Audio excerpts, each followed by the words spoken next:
Itu memang kita mau dan pemberian itu mendekatkan diri kepada Allah, itulah yang lazimnya disebut nikmat. Saya mau jadi pegawai dan Allah kabulkan, lalu kepegawaian saya itu makin mendekatkan saya kepada Allah, itulah nikmat. Pamase naseng yogi. Tapi ada juga pemberian Allah, kita tidak mau, kita tidak senang, tapi Allah kasih, itulah musibah. Tidak ada orang mau terbakar rumahnya, kena gempa, banjir, badai, tapi Allah kasih. Kena kuabala, kena musibah. Dan musibah itu datang tidak serta-merta, tidak ujuk-ujuk datang, tak banjir, tidak. Allah ini maha pengasih dan maha penyayang. Tidak mungkin tiba-tiba satu daerah dikasih, tak. Dan sifat musibah itu ada 3. Kita lagi berduka kan, saudara kita di Jawa Barat. Musibah itu ada 3 kategori. 1, ujian. Siapa yang diuji? Mereka yang baik imannya, mereka yang bagus akhlaknya, maka si tepena, maka si kedo-kedona. Nah kena ya bala, Allah turunkan musibah. Sesungguhnya dia lagi diuji. Namanya orang ujian pasti berat. Tapi pasca ujian, maqamam mahmuda. Saya angkat derajat. Mau jadi dokter, bondak gampang. Diuji. Mau jadi guru besar, tidak gampang. Tapi begitu kau lulus, dapat kau penghargaan. Jadi kau dokter, jadi kau guru besar. Diuji. Yang kedua, musibah berupa teguran. Siapa yang ditegur? Mereka yang 50-50. Dia yang sholat, dia yang korupsi. Dia yang sedekah, dia yang rampok. Nasongogie, napasi jama-jamai anu salai si banu madicenge. Allah tegur. Jangan kau begitu. Kasih musibah. Supaya apa? Mari ngerek kau. Ingat kau. Yang ketiga, musibah berupa azab. Pacallah. Siapa yang mereka diazab? Mereka yang maksiat, tidak pernah ibadah, dosa aja dia kerja. Dikasih kau azab. Dihukum kau dulu. Bahasanya dipanjar. Disare kau DP. Aslinya nanti di akhirat bayar lunas. Dalam satu kawasan, satu musibah, banjir, gempa, tsunami, longsor, satu jenis musibah. Dalam penduduk itu ada 3 kategori. Ada yang diuji, ada yang ditegur, ada yang diazab. Nah untuk mengetahui apa dia uji, diazab atau dia ditegur, tergantung orangnya. Ada orang tidak sholat, tidak puasa, maksiat aja kerjanya, di lingkungannya tidak ada senang, tiba-tiba kena tsunami, longsor, dia datang, diuji kah ini, diuji kah Ustaz? Dalam hatiku, bukan diuji, dipanjar. Nah, kenapa Allah turunkan musibah? Tidak mungkin Allah turunkan begitu saja. Bahasa Al-Qur'annya menurut surah Ali Imran, itu bahasanya diundang itu musibah nah datang. Mu'obi. Apa yang penyebab datangnya musibah menurut Al-Quran surah Ali Imran ini? 1. Wa yakfuruna bi ayatillah. Mereka kufur terhadap ayat-ayat Allah. Apa itu kufur? Bahasa Arab. Apa Indonesianya? Kau sembunyikan ayat-ayat Allah. Artinya apa? Kau baca ayat Allah, kau baca tiap malam Jumat, tapi nilai-nilai dalam ajaran itu kamu injak-injak. Udah tahu bayar zakat wajib, tapi tidak bayar zakat. Tak aja nih nacalak uangnya. Zakat ini yang banyak kita lalai. Sholat Pak, wah alhamdulillah bagus sholat kita. Tapi kita lalaikan zakat. Padahal zakat itu satu paket dengan sholat. Orang yang tidak sholat bayar zakat, sholatnya sia-sia. Tidak bayar zakat. Orang yang bayar zakat tapi tidak menunaikan sholat, zakatnya akan hilang. Tidak ada gunanya. Dalam ilmu tafsir ini disebut perintah serangkai. Maknanya tidak diterima perintah yang satu apabila perintah rangkaiannya tidak dilakukan. Atiullah wa atiur rasul. Taat kepada Allah, taat kau kepada Rasulnya. Taat kepada Allah tapi mengkhianati Rasul, taatmu kepada Allah sia-sia. Begitu juga sebaliknya. Perintah serangkai yang kedua, aqimis sholat wa atuz zakat. Tetongangi sampajangnya, wajah sekemu. Tidak boleh dipisah. Sholatnya baik, tapi zakatnya dia tidak tunaikan. Maka sholatmu akan sia-sia di akhirat kelak. Kita kalau sholat Pak rajin, puasa rajin, umroh tiap tahun. Tapi sudah kita sakati itu mobil tak. Sudah kita sakati itu jam tangan tak. Sudah kita sakati itu handphone tak. Sudah kita sakati itu rumah tak. Sudah kita sakati itu honor tahunan tak. Kalau tidak, inna azabi lazadid. Tunggu mi, kucallako. Dan azab Allah itu turun tak. Biar yang sholat kena di situ. Biar yang baik agamanya kena di situ. Kenapa? Yang baik agamanya diuji kok. Ujianmu apa? Kenapa tetanggamu kok tidak ingat? Bayar zakat. Apa yang punya mobil, punya rumah, apa sudah bayar zakat? Kalau tidak disakatkan, ilustrasi sederhananya. Betoje namanya nelo puang itu zakat. Tidak banyak. Berapa Ustaz? 2,5% tidak cukup 3 saudaraku. Kata Allah yang 97,5 ambil semua mako.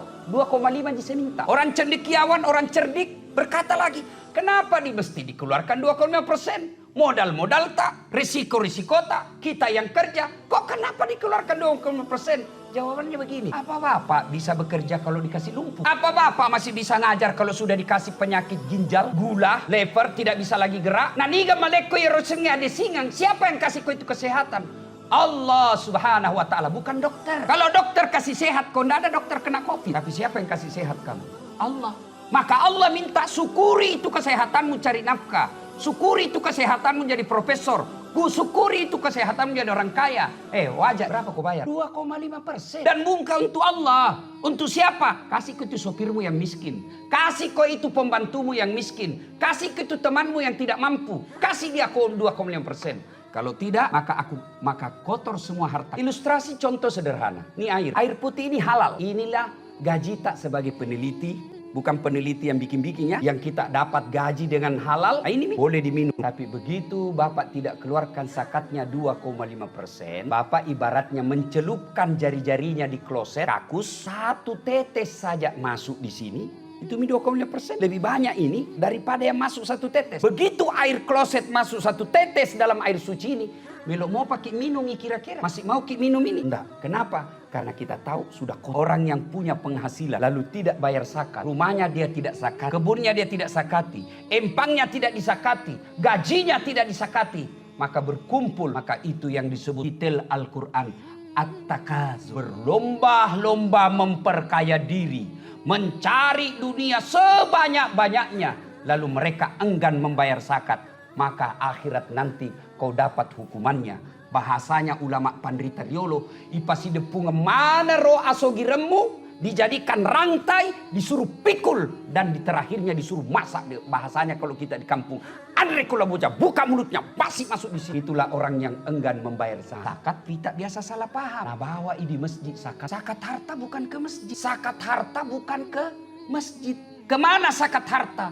Ada 8 penerimanya. Yang inti dari 8 itu adalah pemberantasan kemiskinan. Ke masjid? Dekat. Bisa ke masjid. Boleh ke masjid. Menurut ulama kontemporer. Fikih kontemporer.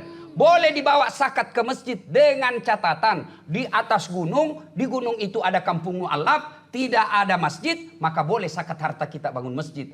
Itu masuk kategori pisah. Nah saudaraku. Mudah-mudahan kita mulai mengetahui dan membayar zakat. Zakat syaratnya cukup haul. Dan nisab haulnya 1 tahun, nisabnya 85 gram emas. Artinya apa? Kalau Bapak punya harta 1 juta, belum wajib dizakat. Tapi kalau sudah cukup 85 juta, karena 1 gram emas sekarang 1 juta, berarti 85 juta. Ada uang tak 85 juta, dikuasai selama 1 tahun, maka sudah wajib 2,5% keluar rumah. Sekali aja kalau dia hanya tinggal. Tapi kalau rumah itu berproduksi jadi kos-kosan, jadi rumah kontrak, maka setiap tahun dikeluarkan zakat. Begitu juga mobil, begitu juga emas. Kalau emas itu jadi rental, keluar masuk pengadaian menjadi modal, maka tiap tahun dikeluarkan. Tapi kalau hanya menjadi perhiasan, sekali saja kita keluarkan zakat. Inilah pengundang azab yang pertama. Wa yakfuruna bi ayatillah. Mereka kufur terhadap ayat-ayat Allah. Dia baca ayat Allah, tapi ajarannya diinjak-injak. Yang kedua penyebab datangnya azab Allah, mereka membunuh Nabi secara tidak benar. Berkata lagi mahasiswaku, gimana membunuh Nabi Ustaz? Nanda ada Nabi sekarang. Betul, fisiknya Nabi sudah tidak ada. Lalu apanya yang kita bunuh? Ajaran-ajaran sunnah. Kita bapak-bapak sunnah Nabi paling senang poligami. Tapi sunnah-sunnah Senin Kamis, berat. Solatnya Nabi, sampai bengkak betisnya Nabi kalau solat. Kita solat duhur 3 menit, 2 menit. Isya 2 menit, cepat. Ditanya kenapa cepat sekali? Kan kita bukan Nabi Ustaz. Nabi itu solat 10 menit, 20 menit. Itu Nabi Ustaz. Kita ini manusia biasa. Tapi kalau istrinya Nabi langsung kita nomor 1 depan. Sunnah. Membunuh sunnah. Nah, kemudian yang ketiga penyebab datangnya azab Allah. Lewat-lewat. Mereka melampaui batas. Coba lihat Pak, kita melampaui batas. Kalau dulu orang malu dibilang pejudi, sekarang judi jadi kebiasaan hidup kita. Judi online. Dan kita tahu dan dibiarkan. Tunggu, kasih turun semua. Kenapa orang baik kena? Kenapa kau tidak tegur? Berzina, selingkuh, Orang malu dibilang poligami Pak, takut. Tapi selingkuh dia senang. Berbuat maksiat tidak malu lagi. Dulu kalau ada orang hamil, diusir dari kampungnya. Mesuk kau, mau pakai sirik-sirik, mat tampu. Sekarang pesta 7 bulan Pak. 7 bulan hamil kasih pegang pesta besar-besar. Sama dia orang Bugis dulu Pak. Kau mat tampu anak-anak, biar tuh. Buang, kau keluarkan ini kampung, tinggalkan, kau kasih malu-malu kita. Sekarang dikasih pesta besar-besar.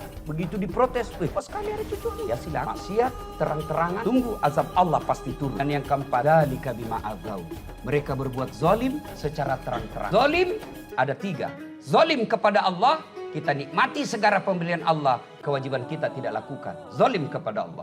Yang kedua, zalim kepada sesama manusia. Zalim kepada mitra kerja, rekan sejawat, dipersulit profesornya, dipersulit naik pangkatnya supaya apa? Cukup satu yang ada sinar di fakultas. Orang zalim seperti itu, tunggu bina siksa ku Allah. Gimana cara Allah menyiksamu? Pensiun nak kena mau stroke. Dan begitu kau kena stroke, tidak ada itu anak buahmu mau datang. Malah dia berdoa, hidup banyak. Zalim kepada sesama manusia. Haknya orang kita ambil, kewajiban kita kepada orang kita tidak tunaikan. Zalim kepada sesama manusia. Bahkan jangankan orang lain, kepada istrinya aja dia zalim, kepada anaknya dia zalim. Zalim secara terang-terangan. Yang ketiga, zalim kepada diri sendiri. Nah, ini sekarang banyak Pak. Mata punya hak, tapi karena Piala Dunia kita begadang sampai pagi. Itu zalim. Tubuh penuh istirahat, tapi kita tidak peduli. Itu zalim. Dan semua akan dimintai tanggung jawab. Semoga Allah Subhanahu wa Ta'ala memberikan kemampuan kepada untuk menghindari sebab-sebab turunnya musibah. Walaupun pada akhirnya kena musibah, saudara kita yang ada, kita tidak alhamdulillah terjauh dari musibah ini. Kita tunjukkan musibah itu sebagai ladang amal. Dengan cara apa? Pertama, ucapkan inna lillahi wa inna ilaihi raji'un. Yang punya kemampuan teknis, sumbangkan teknis yang Anda tahu untuk membantu saudara kita. Yang punya pengetahuan, gunakan pengetahuan itu untuk membantu dan meringankan beban teman kita. Saudara kita yang kena musibah, yang punya rezeki berlebih dan cukup, sembahkan, sedekahkan untuk meringankan beban mereka. Ini yang disebut orang kena musibah, kita menjadikan dia ladang amal. Mudah-mudahan musibah yang menimpa negara kita bukan berupa hukuman, bukan juga teguran, mudah-mudahan ujian, karena kita ingin naik menjadi orang-orang yang diberkahi dan oleh Allah Subhanahu wa Ta'ala. Semoga ada manfaat. Lebih dan kurangnya mohon dimaafkan. Usikum wa nafsi bitaqwallah. Barakallahu li wa lakum wa izza'il mu'minin. Innahu huwal ghafurur rahim.